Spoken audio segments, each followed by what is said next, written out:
President Vladimir Putin had just wrapped up a tense conference in Washington, D.C. The evening air was crisp, and the city buzzed with energy as he decided to take a short walk before dinner. He wasn't expecting anything unusual, just a quiet moment before heading to a restaurant. But as he made his way down the bustling street, something caught his eye: a man sitting on the sidewalk, his clothes torn, his face tired and worn. He held a cardboard sign: "Hungry, will work for food." Before we continue, don't forget to subscribe to the channel and hit the like button. By the way, what city are you watching us from? Write it in the comments, we're curious. Putin couldn't ignore him.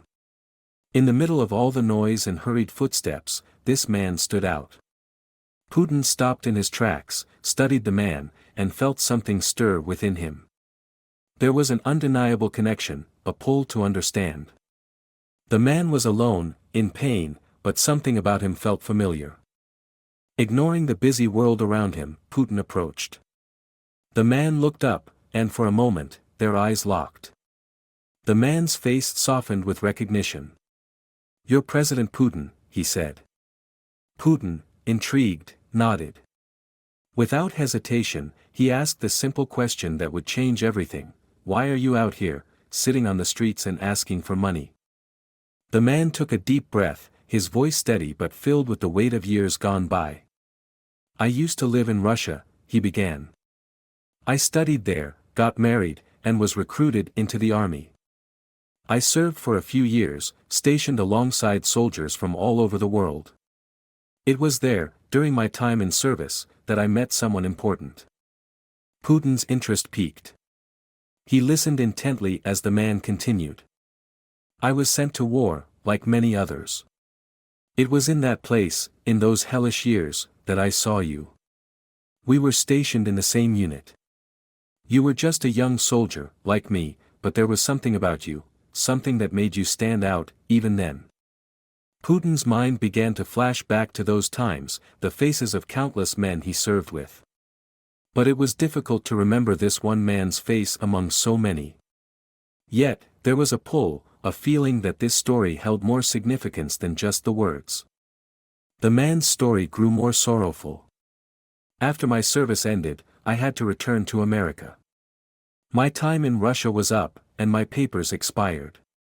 When I got back, everything had changed. My parents were gone, and my brother had sold our family house. He disappeared without a trace." The man's voice cracked, the pain of loss seeping through. "I tried to rebuild my life," he continued. "But the war had left its scars. Physical pain, emotional pain. I found work, but not enough to survive comfortably. As my body broke down from the injuries, I couldn't keep up with the jobs. The pain in my back became too much to bear. So here I am, on the streets. I can't find steady work, and now, I have nothing." The man fell silent, his eyes empty with the weight of everything he'd lost. As he sat there, struggling to survive, Putin looked at him differently. This wasn't just a random encounter, it was the story of a man who had been through more than most could ever imagine. The cold wind blew through the streets of Washington, but the man seemed to have grown numb to it. His face was weathered, marked by years of hardship. He had been through the harshest trials, from war to the cruel realities of civilian life. Each passing day had become a fight for survival. "I used to have dreams," he said, his voice barely above a whisper. "Dreams of a future, of stability. But those dreams died on the battlefield. When I came back to America, I didn't just lose my family, I lost myself. I couldn't find a place here. The pain in my back made it impossible to work. I tried everything, manual labor, office work, but the hours and the pain never allowed me to keep a job. I ended up in debt, struggling just to get by." Putin stood there, quietly listening. The man's story wasn't just one of physical hardship, but emotional devastation. His once bright future had been crushed by forces beyond his control.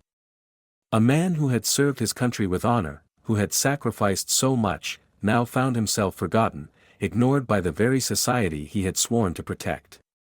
I ended up on the streets, the man continued. I didn't have a choice. My body couldn't handle a regular job anymore. And every day, it's the same, scrounging for food, trying to find a safe place to sleep. I never thought I'd be here, asking for change, begging for food. But the pain, it's unbearable. Putin could feel the weight of the man's words, the raw desperation. He had seen soldiers like him, men who had given everything for their country, only to be left behind once their service was over. And now, this man, sitting here on a cold street in the heart of America, had become a symbol of that forgotten struggle. A soldier who had fought for a nation, but now had to fight just to survive.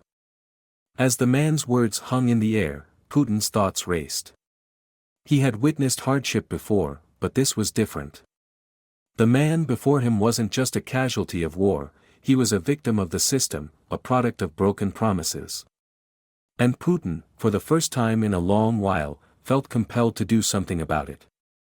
I remember you now, Putin said, his voice steady but resolute. You were a strong man in Russia, a soldier with integrity. You shouldn't have ended up like this. The man looked up, surprised. He hadn't expected Putin to remember him, let alone acknowledge his suffering. There was a pause, a moment where both men stood in the shadow of their shared past. Putin, without a second thought, extended an offer. Come with me. Let's go to a restaurant. You don't need to sit here on the street. You deserve better. The man hesitated, overwhelmed by the kindness in Putin's voice. For so long, he had fought alone.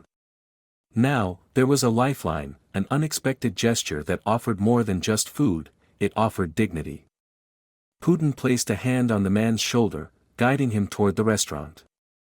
I can help with more than just tonight. I'll find a way for you to get the care you need. Housing, a job you can handle. You don't have to live like this. The man, unable to believe what he was hearing, felt a sense of hope he hadn't felt in years. For the first time since his return to America, the darkness surrounding him seemed to lift, just a little. The restaurant was warm and welcoming, a stark contrast to the harsh streets outside.